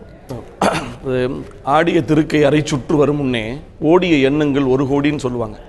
இந்த திருகையில கேப்பை அள்ளி போட்டு அப்படி திருச்சி இப்படி அரை சுத்து வர்றதுக்குள்ளே ஓடிய எண்ணங்கள் 1 கோடின்ற மாதிரி இன்றைக்கு ஒவ்வொரு இயக்கங்களும் 1000 எண்ணங்களோடு கணக்கு போட்டு கொண்டிருக்கிறார்கள். ஆனால் அம்மாவினுடைய பக்தனாக, அம்மாவால் எம்எல்ஏ சீட்டு கொடுத்து, அம்மாவா ஓட்டு கேட்டு, அம்மாவால் பதவி பிரமாணம் செய்து வைக்கப்பட்ட அமைச்சர்கள், சட்டமன்ற உறுப்பினர்கள் காங்கிரீட்டா உள்ளார்ந்த உறுதியோடு ஒரு இடத்தில் இருக்கிறார்கள். இவர்கள் அடைத்து வைத்திருப்பதாக சொல்கிறார்கள். அவர்கள் அங்கே அமர்த்தி வைக்கப்பட்டிருக்கிறாங்க. காரணம், கழுகுகள் அடைகிறது. நீங்க அவர் சொன்னாங்க, இப்ப வெளியே போனவங்களை நாங்க அடைச்சா வச்சோம். இன்னைக்கு கூட திரு நடராஜ் சொல்லியிருக்காரு, காவல்துறை முன்னாள் அதிகாரி, நான் வந்து மக்களுடைய கருத்தின் அடிப்படையில், பெரும்பான்மை மக்களின் கருத்தின் அடிப்படையில் பன்னீர்செல்வத்தை ஆதரிக்கிறேன். அவருடைய தேர்தல் முடிவில் பார்த்தீங்கன்னா அவர் வாங்கின ஓட்டு 68,000, அவர் வேண்டான்னு வாக்களித்தவங்க 80,000. பெரும்பான்மை மக்களுடைய முடிவுன்னு சொல்லிட்டு அடுத்த நாள் எம்எல்ஏ பதவி ரிசைன் பண்ணிருக்கலாம்ல. ஆக இங்கே பெரும்பான்மை மக்களின் முடிவல்ல. இல்ல, நான் என்ன சொல்ல நான் சொல்லிடுறேன், என்ன ஒரு பேச்சுக்கு சொல்றேன்.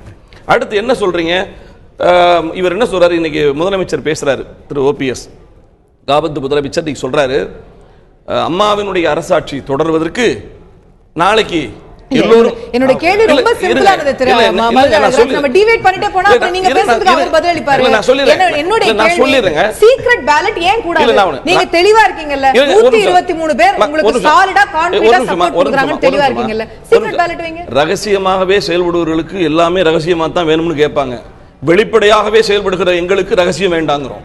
அவர் இன்னும் ஒரு ஆதரிப்பதிலே நீங்க 125 சட்டமன்ற உறுப்பினர்கள் தெளிவாக இந்த ஆட்சி அம்மா உருவாக்கிய அரசாங்கத்தை ஒருபோதும் கலைப்பதற்கு 123 125 கணக்கு. நான் என்ன சொல்றேன், நாளைக்கு பாருங்க, நாளை நீங்கள் பொறுத்திருந்து பாருங்கள்.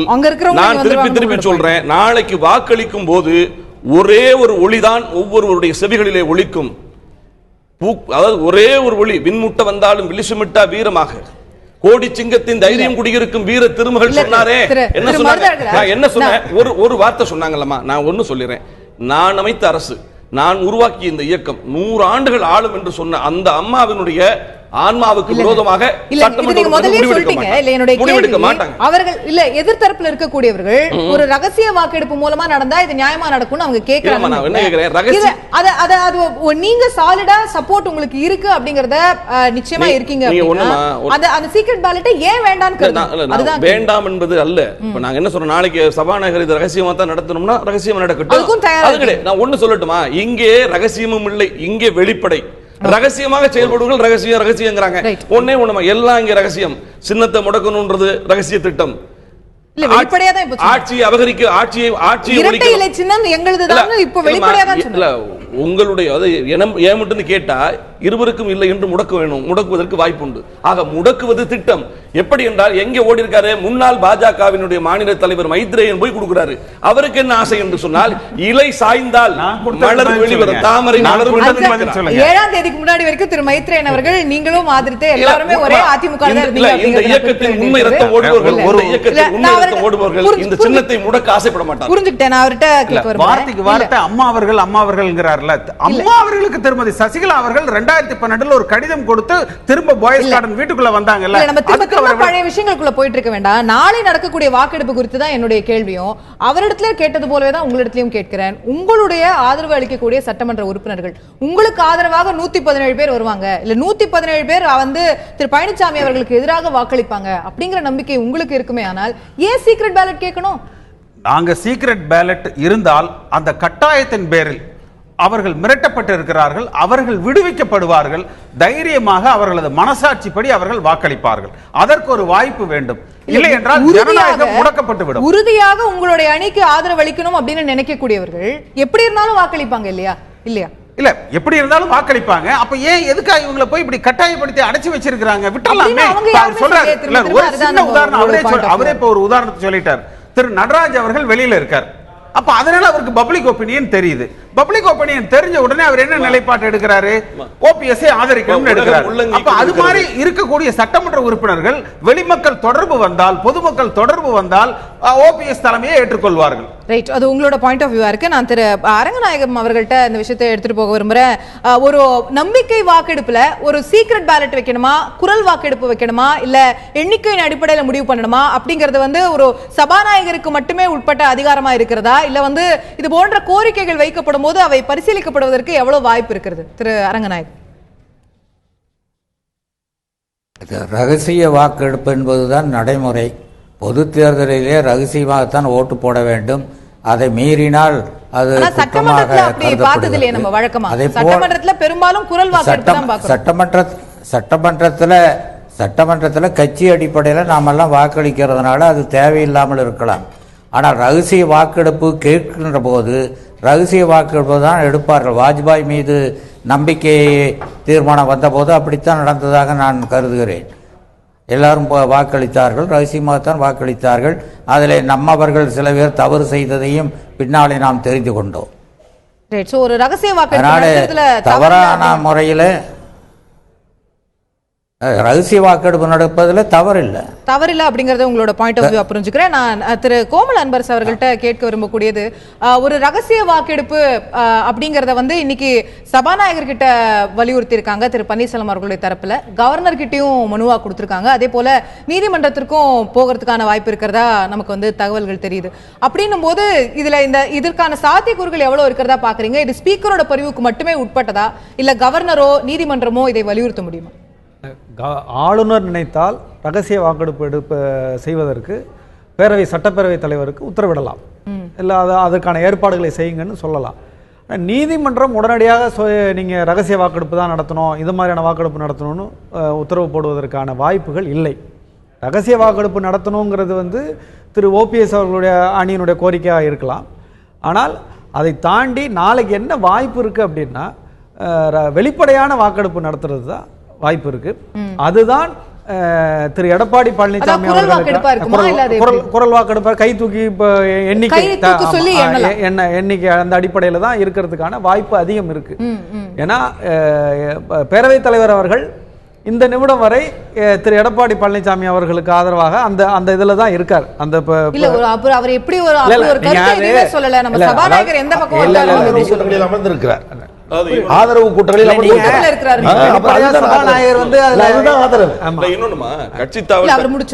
நீங்க வெளிப்படையா சபாநாயகர் வந்து சில விஷயங்கள ரொம்ப வெளிப்படையா கலந்துக்க முடியாது அப்படிங்கிற ஒரு காரணம் கருதி அவர் ஒரு கட்டுப்பாட்டை கடைபிடிக்கலாமே தவிர நடந்த ஆதரவு கூட்டத்தில் அவர் கலந்து கொண்டிருக்கிறார். நாளைக்கு வந்து ஒரு ரகசிய வாக்கெடுப்புன்ற விஷயம் நடைபெறதுக்கான வாய்ப்பு உங்களுக்கு சபாநாயகர் முடிவெடுப்பாரா அப்படிங்கறதுல நீங்க சபாநாயகர் முடிவெடுப்பார். பட் ஆளுநர் இதை வலியுறுத்த முடியும்னு சொல்றீங்க. வலியுறுத்த முடியும், ஆனால் வலியுறுத்துவதற்கான வாய்ப்புகள் மிக மிக குறைவு. இல்ல அப்படி வலியுறுத்தணும்னா இந்நேரம் செஞ்சிருக்கணும், இல்ல நாளை காலை கூட வலியுறுத்துவதற்கான வாய்ப்பு. கட்சி தாவல் தடை சட்டம் வந்ததற்கு பிறகு ரகசிய வாக்கெடுப்பு என்கிற முறை இந்தியாவில் இதுவரை இல்லை.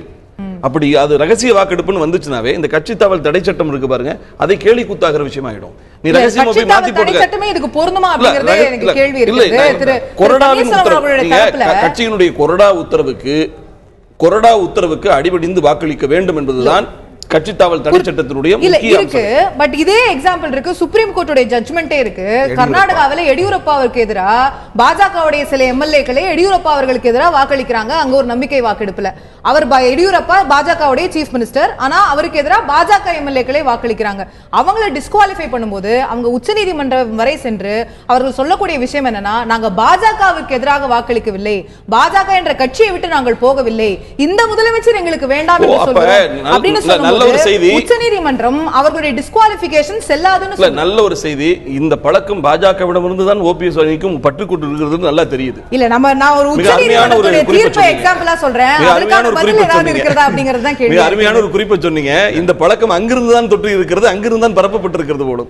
நான் கோவி செரியன் அவர்கள்ட்டயும் கேட்கிற, திரும்ப உங்ககிட்ட வர இந்த ரகசிய வாக்கெடுப்பு அப்படிங்கிறதுல திமுகவுடைய நிலைப்பாடு. திராவிட முன்னேற்ற கழகம் ரகசிய வாக்கெடுப்பு வந்தால் வரவேற்போம், ஆனால் வேண்டும் என்று கேட்கிற நிலையை திராவிட முன்னேற்ற கழகத்துடைய எதிர்க்கட்சி தலைவர் நாளைக்கு சட்டமன்றத்தில் கேட்பார்.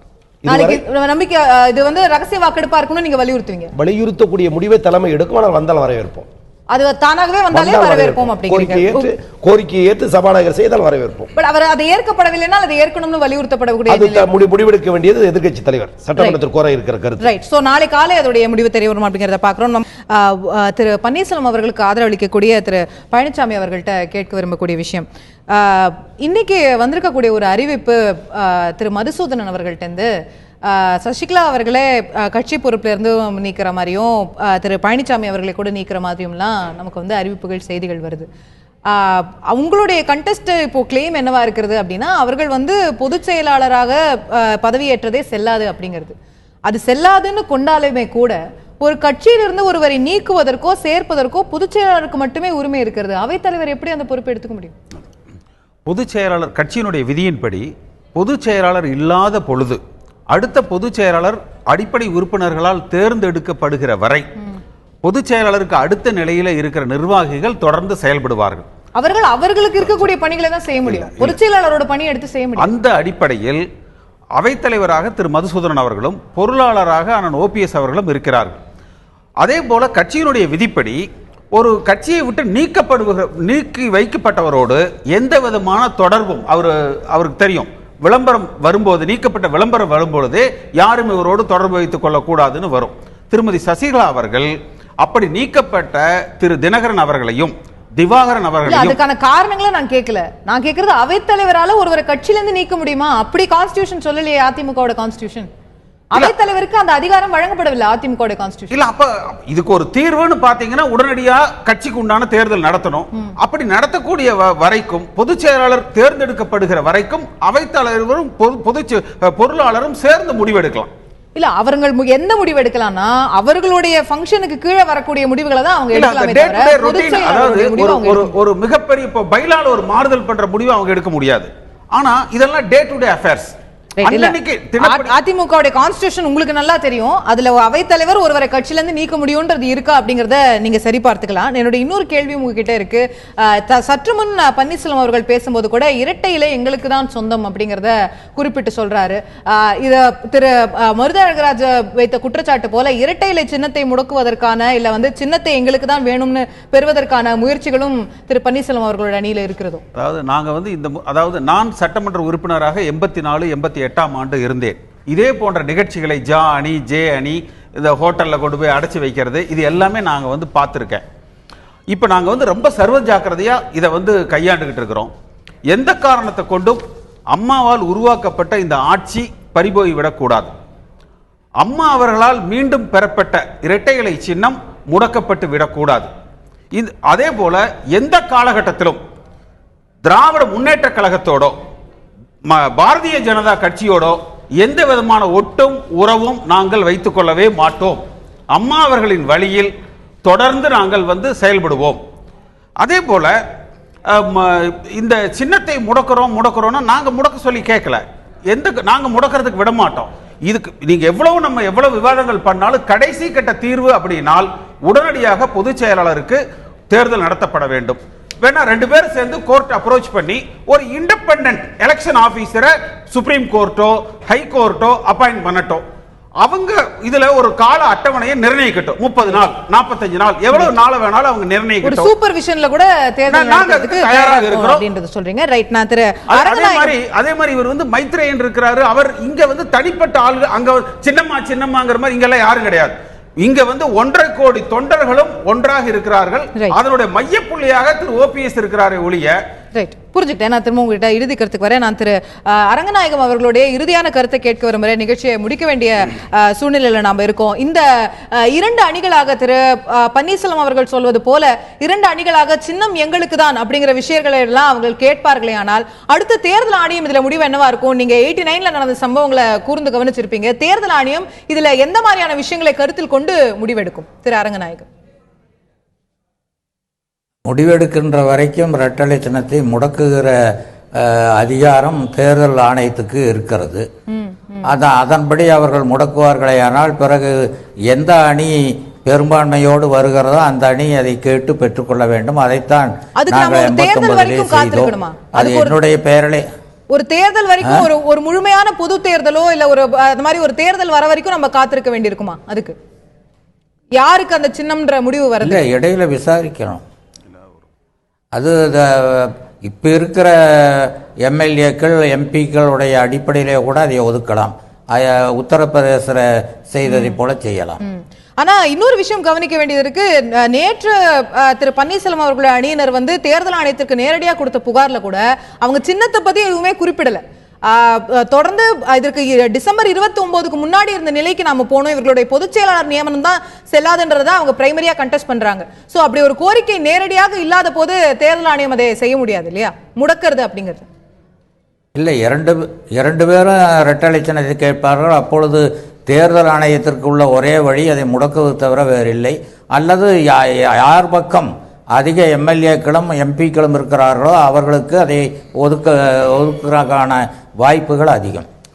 ரைட். சோ இது ஒண்ணு யார் பக்கம் அதிக உறுப்பினர்கள் இருக்காங்க அப்படிங்கறத கொண்டு செய்யலாம், இல்ல ஒரு தேர்தல் சூழ்நிலை வரும்போது அதனுடைய ஆதரவு நிலையை பார்த்து செய்யலாம் அப்படிங்கிற பார்வை நீங்க முன்வைக்கிறீங்க. ஆனா தற்போது வரை திரு பன்னீர்செல்வம் அவர்கள் முதல் முறையாக அவருடைய ஸ்பீச்ல குறிப்பிட்டிருந்தாரே தவிர தேர்தல் ஆணையத்திடம் இரட்டை இலை சின்னம் சார்ந்த கோரிக்கைகளை அவர்கள் வைக்கவில்லை அப்படிங்கறதையும் பதிவு செய்ய வேண்டியிருக்கிறது.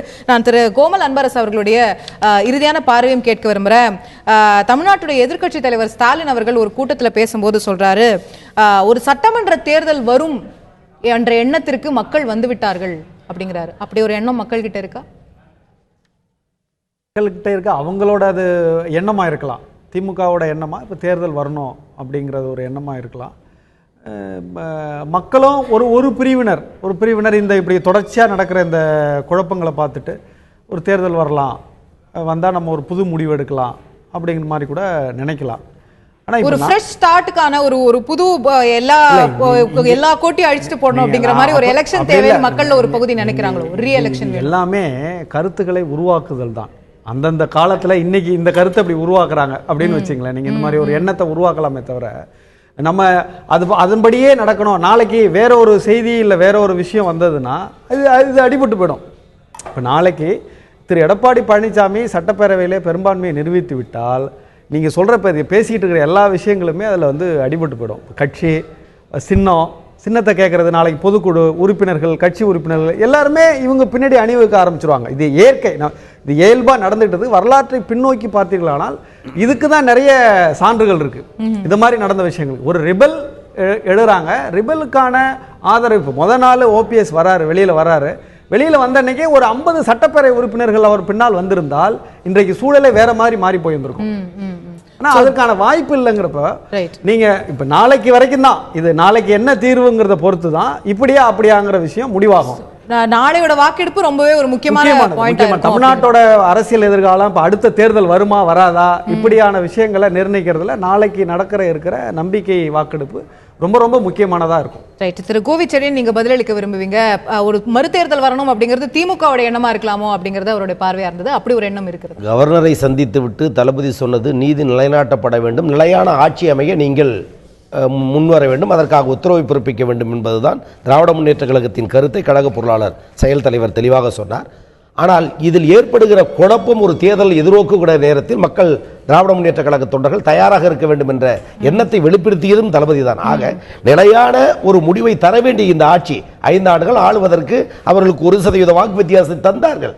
ஆனால் அவர்களுக்குள் ஏற்பட்ட நீதிமன்ற தீர்ப்பு, முன்னாள் முதலமைச்சருடைய மறைவு, அவர்களுக்குள் இருக்கிற ஓ பன்னீர்செல்வம் மற்றும் எடப்பாடி பழனிசாமி கோஷ்டி மோதல், இவைகளால் நாட்டு மக்களுடைய வளர்ச்சி பாதிக்கப்படக்கூடாது, நிவாரணம் வழங்கப்படவில்லை, மத்திய அரசாங்கம் நிதி கேட்பதற்கு தமிழகத்தில் நாதி இல்லை, சட்டம் ஒழுங்கு கெட்டுப்போய் கிடக்கிறது, இது போன்ற பிரச்சனைகளால் தமிழகம் பின்தள்ளப்படக்கூடாது என்ற பொது நோக்கத்தின் அடிப்படையில் தான் இவை போன்றவைகளுக்கு ஒரு முடிவெடுக்க வேண்டுமேயானால் பொதுமக்கள் தேர்தலை சந்திக்கவும் தயார் நிலையில் இருக்க வேண்டும் என்று தன் கழக தோழர்கள் வைத்த வேண்டுகோள். ஆக ஜனநாயகத்தை குடிதோண்டி புதைக்கிற முயற்சியில் இந்த அரசு செயல்படுமையானால் உங்களுடைய ஒரு தேர்தல் வேணும் அப்படிங்கிறது உங்களுடைய வெளிப்படையான கோரிக்கையா இல்ல அப்படின்னு புரிஞ்சுக்கலாமா? அது வந்து that's not your first choice. இவர்கள் ஜனநாயக முறைப்படி நடந்தால் அது தேவையில்லை என்ற கருத்தை தான் தளபதி உள்ளடக்கமாக சொல்லி இருக்கிறார். ரைட். சோ ஒரு ஜனநாயக முறைப்படி அப்படின்னு பார்க்கும்போது நாளைக்கு ஒருவேளை இந்த நம்பிக்கை வாக்கெடுப்புல திரு எடப்பாடி பழனிசாமி அவர்கள் தோல்வி அடைவாரே ஆனால், இந்த ஆட்சிக்கு நம்பிக்கை இல்லை என்ற நிலை ஏற்படுமே ஆனால், இரண்டாவது பெரிய கட்சி சட்டமன்றத்தில் அப்படிங்கிற அடிப்படையில் will Mr. Stalin stake claim to the government? அதாவது நாளைக்கு ஆட்சி அமைக்க உங்களுக்கு உரிமை இருக்குன்னு கோருவீங்களா? நாளைய சட்டமன்றத்தினுடைய செயல்பாடுகள் முடிவுற்ற பிறகு தலைமை கழகம் தக்க முடிவெடுக்கும். அதன் வழியில் தான் எங்கள் சட்டமன்ற கட்சி தலைவரும் செயல்படும். அது தலைமை கழகத்தினுடைய முடிவு. சோ நாளைக்கு வாக்கெடுப்புல வரக்கூடிய முடிவை பொறுத்து. ஆனால் இவர்கள் 2 பேருமே இன்றைக்கும் சொல்கிறோம், புதியதாக பேசப்படுகிற ஓ பன்னீர்செல்வமாக இருந்தாலும் சரி, புதியதாக வந்திருப்பவர்களாக இருந்தாலும் சரி, இவர்கள் வழித்தோன்றலாக காட்டுகிற முன்னாள் முதலமைச்சராக இருந்தாலும் சரி, அல்லது சட்டமன்ற கட்சி தலைவராக தேர்வு செய்யப்பட்ட சசிகலாவாக இருந்தாலும் சரி, ஒரு ரிமோட் சிறையில் இருந்து இயக்குகிற ரிமோட் ஆட்சியாக தான் இந்த ஆட்சி தொடரும் என்பதை எச்சரிக்கிற விதத்தில் தான் திராவிட முன்னேற்ற கழகம் இன்றளவில் இருக்கிறது. அது உங்களோட விமர்சன பார்வையா இருக்கு. நான் திரு மருது அழகராஜோட இறுதியான கருத்தை கேட்க விரும்புறேன். நிறைய குற்றச்சாட்டுகள் இருக்கு, நீங்க பதில் சொல்ல விரும்புறீங்க. 2001 அம்மா ஆட்சிக்கு வந்ததுக்கு பிறகு வழக்கிலே அவர்களுக்கு எதிரான ஒரு தீர்ப்பு வந்து முதலமைச்சராக தொடர முடியாத நிலை வந்தபோது திரு ஓபிஎஸ் வந்து முதலமைச்சராக வர்றார். அப்பொழுது கூட இவர் அம்மாவின் பினாமி, அம்மாவின் எடுபிடி, கார் டயரெல்லாம் தொட்டு கும்பிடுறாரு, இவர் எப்படி தன்னிச்சையாக செயல்படுவார் என்றெல்லாம் கடுமையான விமர்சனங்கள் எழுந்தது. அதே போலத்தான் இன்றைக்கு திரு எடப்பாடி பழனிசாமி அவர்களை சின்னம்மாவின் எடுபிடி என்று சொல்கிறார்கள். ஆக ஒருவருக்கு வாய்ப்பு தரப்படணும். அவர் தந்ததுக்கு பிறகு அவருடைய செயல்பாடை வச்சு தான் விமர்சனம் எழும். அடுத்து இன்னை 3 முறை தனக்கு வாய்ப்பு கொடுத்த இயக்கத்தின் ஆட்சியை முடக்கணும், ஒழிக்கணும்னு நினைக்கிறது நியாயம் இல்லை. உங்களுக்கு 3 முறை வாய்ப்பு கிடைத்தது போல உங்களுக்கு முன்னாலே சேவடில் போட்டிக்கிட்டு அம்மாவுக்கு தீவிர பக்தனாக இருந்து உழைத்த எடப்பாடி பழனிசாமி, அவரும் என் கட்சிக்காரர் தானே, நான் கட்டியிருக்க அதே வேட்டியை தான் அவர் கட்டியிருக்காரு, அவர் இருக்கட்டுமே என்று சொல்லக்கூடிய பெருந்தன்மை அவருக்கு இல்லை. நான் முதலமைச்சராக முன்னிறுத்தப்படவிட்டால் இந்த ஆட்சி முடிக்கப்பட்டு விட வேண்டும் என்று நினைப்பது சுயநலத்தின் உச்சம். மக்கள் ஜனநாயகத்திலே தீர்ப்பளித்திருக்கக்கூடிய தீர்ப்பை அவமானம் செய்கிற காரியம். நல்ல தொண்டன், நல்ல இயக்கத்தை நேசிக்கக்கூடியவன் இந்த ஆட்சி போக வேண்டும் என்று நினைக்க மாட்டான். அதனால எப்படி மொழிப்போர் தியாகிகளை உலகம் கொண்டாடுகிறதோ, ஒட்டுமொத்த தமிழினம் கொண்டாடுகிறதோ, அதுபோல நாளைக்கு 125 உறுப்பினர்கள் ஆதரித்து இந்த வாக்கெடுப்பிலே வெற்றி பெற வைக்கப் போகிறார்களே, அவர்களை அனைத்திந்திய அண்ணா திராவிட முன்னேற்ற கழகத்தினுடைய 1.5 கோடி தொண்டனும் காலமெல்லாம் கையெடுத்து கும்பிடுவான். இந்த ஆட்சி நிலைக்கும் நீடிக்கும் நீடிக்கும் என்பது சத்தியம். ரொம்ப சுருக்கமா உறுப்பினர்களுடைய அடிப்படையில் மரியாதைக்குரிய எடப்பாடி பழனிசாமி முதலமைச்சராக தேர்வு செய்யப்பட்டிருக்கிறார் என்ற கருத்தை மரியாதைக்குரிய சகோதரர் சொல்லுகிறார். நான் அண்ணனிடத்தில் நேரடியாக கேட்பது, இது மூலம் பொதுமக்களிடத்தில் நாங்கள் நியாயப்படுத்த விரும்புவது, இன்றைக்கு முதலமைச்சராக இருந்த ஓபிஎஸ் நீக்கிவிட்டு இவரை தேர்வு செய்திருக்கிறீர்களே, இவ்வளவு தூரம் அவர் நல்லவர் வல்லவர் என்று பேசுகிற நீங்கள் 4.5 ஆண்டு காலமும் அவர்தான் முதலமைச்சர் என்று சொல்லி ஆட்சி நடத்துவதற்கு இன்றைக்கு இருக்கிற சசிகலா தரப்பினர் தயாரா? ரொம்ப நேரம் இல்ல, ரொம்ப சுருக்கமா. அதாவது 2006 இருந்து 11 வரை 96 உறுப்பினர்களை வைத்துக் கொண்டு திமுக ஒரு மைனாரிட்டி ஆட்சியை நடத்தியது. வாக்கெடுப்புலாம் வரல, நம்பிக்கை வாக்கெடுப்பே நடத்தல. 96 ஆனால் ஒரு மெஜாரிட்டி 130 மெஜாரிட்டியை கொச்சப்படுத்தவில்லை. நீங்கள் குறிப்பிட்டு சொன்ன எடப்பாடி பழனிசாமி 4.5 ஆண்டு காலம் ஆளுவார், அவர்தான் முதலமைச்சர் உத்தரவாதம் 130. அதாவது இங்கே ஸ்டாலின் மட்டும்தான் முன்னிறுத்தப்படுவார், பிறர் யாரும் வாய்ப்பு கிடையாது என்று சொல்கிற இயக்கம் இது அல்ல. 5 முதலமைச்சர்களை அறிமுகம் செய்திருக்கக்கூடிய அதிமுக ஒரு ஜனநாயக இயக்கம். பழனிசாமிக்கு கொடுக்கப்பட்ட வாய்ப்பு, திரு பழனிசாமிக்கு கொடுக்கப்பட்ட வாய்ப்பு, பின்னொரு நாளில் அவரே முன்வந்து இன்னொருக்கு ஒரு வாய்ப்பை கொடுக்கலாம். எந்த நேரத்தில் பணிகள் ஆக்கப்படுவார் முதலமைச்சர் என்பதை அவர் கருத்து மூலமாக தெரிகிறது. ஏன் நாங்க திரு பழனிசாமி அவர்களை எதிர்க்கிறோம்னா, ஜானகி அம்மா சொன்ன மாதிரி திரு சசிகலா அவர்கள் நான் அரசியலில் இருந்து விலகிக் கொள்கிறேன், அனைத்து அண்ணா திராவிட முன்னேற்ற கழக சட்டமன்ற உறுப்பினர்களும் உங்கள் கட்சி தலைவரை தேர்ந்தெடுத்துக் கொள்ளுங்கள் என்று சொல்லி இருந்தால் நிச்சயமா நாங்கள் பழனிசாமியை ஏற்றுக்கொண்டிருப்போம். எங்களுக்குள்ள பயம் எல்லாம் இன்றைக்கு காவிரி பிரச்சனை அடுத்த வாரத்திலே உச்சநீதிமன்றத்திலே வர இருக்கிறது. விவசாயிகள் செத்துக் கொண்டிருக்கிறார்கள். திருமதி சசிகலா அவர்கள் பெங்களூரிலே சிறையிலே இருக்கிறார்கள். தனக்கு சில சிறை வசதிகளுக்காக தமிழகத்தினுடைய நலனை அவர்கள் கர்நாடகாவிடத்திலே அடகு வைத்து விடுவார்கள் என்று சிறையில ஒரு வசதி கேட்கிறது ஒரு கைதியுடைய மனித உரிமையாக கருதப்படுகிறது. நலனை காம்ப்ரமைஸ் பண்ணிடுவாங்களோ எனக்கு பயமா இருக்கு. அதுக்கு எந்த ஒரு முகாந்திரமுமே இல்ல. நம்ம நிகழ்ச்சி நான் முடிக்கணும். வேற ஃபைனல் வேர்ட்ஸ் ஏதாவது? அதாவது ஜார்ஜ் அணியில rivalry claim for two leaf ரெட்டை இலை சிம்பலுக்கு இருந்தது. இப்ப நாங்க அந்த மாதிரி கேட்கல. நாங்க எங்களுடைய கோரிக்கையை தேர்தல் நடத்தி பொதுச் செயலாளர் தேர்ந்தெடுங்க. ஓகே, சோ ஒரு தேர்தல் நடத்தணும் அப்படிங்கறத உங்களோட பாயிண்ட் ஆஃப் வியூ நான் புரிஞ்சுக்கிறேன். நாம் நிகழ்ச்சியை தற்போது நிறைவு செய்தாக வேண்டும். நேயர்களே, நாளை இந்த நம்பிக்கை வாக்கெடுப்பு நடைபெற இருக்கிறது. திரு கோமல் அன்பரசு அவர்கள் சொன்னது போல இந்த ஒட்டுமொத்த அரசியல் குழப்பங்களுக்கும் அதிமுகவில் ஏற்பட்டிருக்கக்கூடிய குழப்பங்களுக்கும் ஒரு இறுதி முற்றுப்புள்ளியாக இந்த நம்பிக்கை வாக்கெடுப்பு இருக்குமா என்றது ஒரு மிகப்பெரிய கேள்விக்குறியாக இருக்கிறது. நாளை திரு எடப்பாடி பழனிசாமி அவர்கள் இந்த நம்பிக்கை வாக்கெடுப்பில் வெற்றி பெறுவாரா அல்லது தோல்வி அடைவாரா, இல்ல இது இரண்டும் இல்லாமல் வேற ஏதும் நடந்தேற போகிறதா? பொறுத்திருந்து தொடர்ந்து பார்ப்போம் நேயர்களே. இன்னும் சரியாக 12 மணி நேரத்தில் நமக்கு முடிவுகள் தெரிந்துவிடும். தற்போது இந்த நிகழ்ச்சியை நிறைவு செய்கிறோம். நிகழ்ச்சியில் கலந்து கொண்டு கருத்துக்களை தெரிவித்த 5 விருந்தினர்களுக்கும் நன்றி, பார்த்த உங்களுக்கும் நன்றி. தொடர்ந்து இணைந்திருங்கள் தந்தி தொலைக்காட்சியில்.